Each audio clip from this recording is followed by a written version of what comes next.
Well, here's something I want to introduce you to in terms of one of the first economic lessons you can get from the Diddy documentary. Like I said, it's all about money. It's all about money. These women chasing guys down because they have money and all that. It's such a like as a finance professor, my brain just starts tingling because I'm seeing all these economic lessons everywhere in this film. And one of the economic lessons that I want to share with you, the first one of many that I think I want to bring up over time, is something called superstar economics. Superstar economics is a specific research theory that was developed by a guy named Rosen in 1981. And it says that extreme wealth can concentrate influence. And it creates like almost like a winners take all kind of market where you have a small number of people that control everything. These people become the gatekeepers. For a lot of people that went into the hip hop music industry, Diddy and Jay Z were seen like God and Jesus. They were seen as like how people say the only way to get to God is to go through Jesus. Well, for a lot of people, the only way to really make it in the hip hop industry was to go through Diddy or Jay-Z, kind of the twin towers of the hip hop industry. And why were they the twin towers? Well, because they had the access and the power. Another person that fit that description is a guy that I worked with that I actually like is Russell Simmons.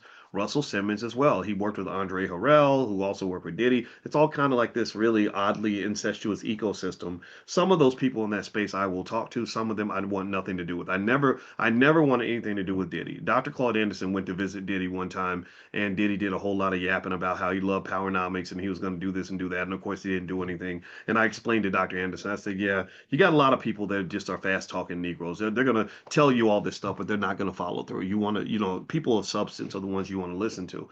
And so, anyway, but I can say I worked with Russell Simmons, and from what I saw, he was incredibly honorable and he really helped us to achieve goals on incarceration. That's something that's really close to my heart because I've seen too many good people go to prison for too long and good families get destroyed by the mass incarceration epidemic, which hurts the black community more than you think, right? So anyway, Russell was just an awesome guy to work with, and I think we were able to really achieve some results. Diddy, I wouldn't talk to, but anyway, in that space, you had these figures, these sort of tentpole figures that became sort of the beacons and the icons in the black community.